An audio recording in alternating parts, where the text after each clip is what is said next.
Okay? Okay. Magandang umaga guys. Kakagising lang. Medyo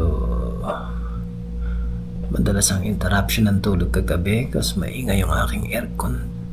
Ang aking air conditioning unit sa aking room.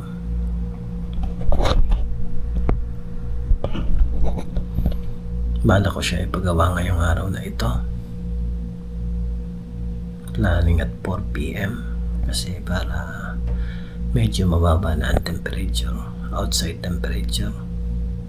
Siguro yung ingay niya dulot na rin ng hirap na pag-produce niya ng lamig sa kabila ng 45 degrees Celsius na environment or outside temperature.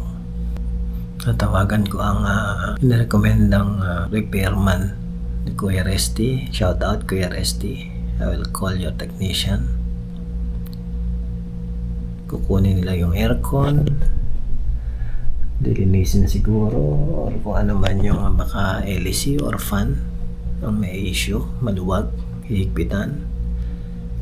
Then ibabalik nila. Pakinggan nyo yung aking nilalabahan ng ingay. Dito.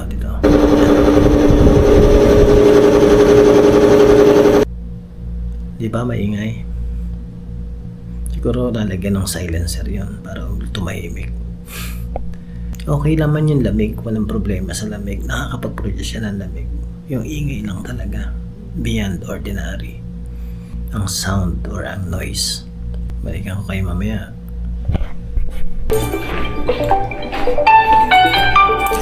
Guys, matawag na yung AC technician.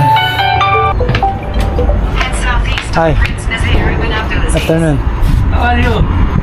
Inta Sadiq Rusty? Hi, Rusty. Where, Rusty? I'm Mojud. Same room.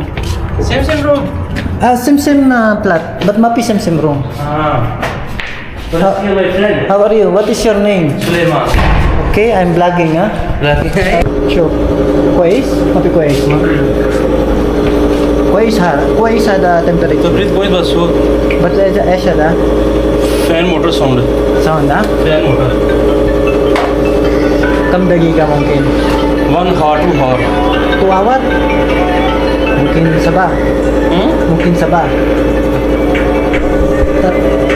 الحين كأربعة صح؟ 4 6 o'clock 6 o'clock إن شاء الله. إن شاء الله Okay. 100 ريال 100? أيوة 100? 100 كلام رستي ممكن 50. رشتي my friend هو معلوم أنا من زمان هذا بدون spare parts أيوة يجي 100 ريال بس I'm working my working is good my working is not أيوة. شوف this one is dirty شوف Cleaning بس. Ihos.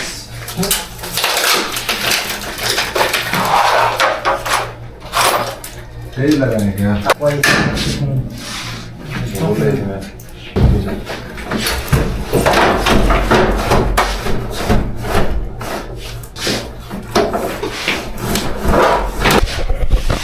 Guys.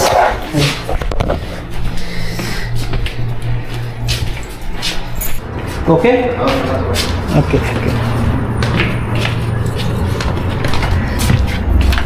And guys, kinuha na nila yung aircon unit.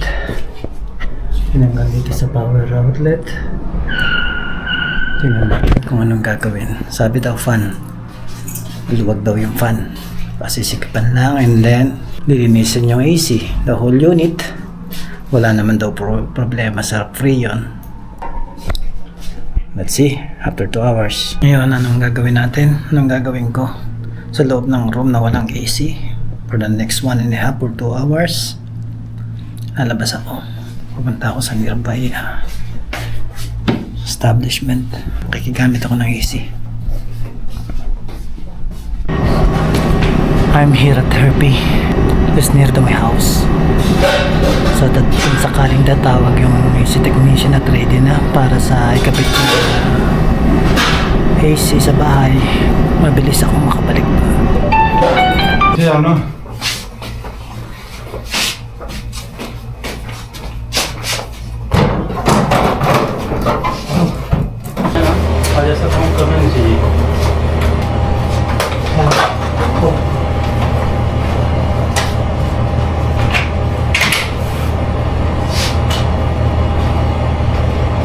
اوكي Number one, huh? ها Number one, huh? هذا نمبر 1 كله هذا Ada كويس, ها? هذا كويس هذا ربر يجي هو خربان ربر Rubber. ربر يجي اثنين ربر يجي خربان 115.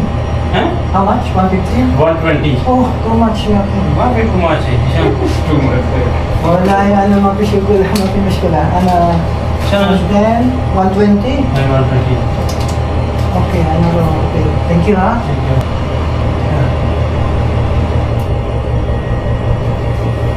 Guys, after 3 hours of service outside, ito na yung na-delivered na AC. Thumbs up para kay Faisal, ang aking bagong friend na AC technician from the country of Pakistan. Thank you, Mr. Faisal, for the job well done. Ang sabi ng repairman ay sinigawan lang daw niya, tumahimik na yung AC. So, ayos, effective naman. Ang kapalit ng sigaw na yon ay 120 riyals, Saudi riyals. Service charge daw yan. Seriously, may rubber yatang pinalitan tapos nilinis. Ang paraan ng pag-testing ko, ini-high cool ko and then maximum temperature and thermostat. Walang masyadong ingay, hindi kagaya kagabi na super noisy. Nagwawala kagabi. Sobrang ingay, parang lasing. Counting information lang about my AC. Bali binili ko siya ng kasagsagan ng pandemic. That was year 2020. 1,200 riyals. Dahil nga kailangan magstay at home 24/7, hindi naman pwedeng maingay at luma yung aircon na gagamitin ko dahil nag-work from home ako. So pinili ko siya sa extra store, appliance and electronics store here in Saudi Arabia. Ang specification ng unit ay 18,000 BTU. BTU stands for British Thermal Unit Capacity to produce cool temperature in a given space. Kung ang palalamigin lang na bedroom ay around 4x4 meters or 16 square meter, I think 18,000 BTU is fine or enough. So, salamat dakilang repairman. So, thank you kuya for referring this gentleman.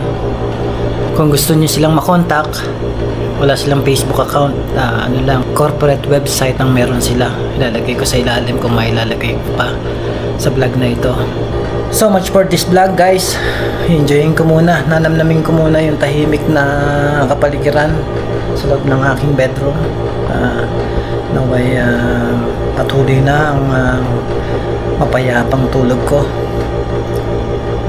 Sana'y ganun din kayo. See you sa next vlog. Paalam.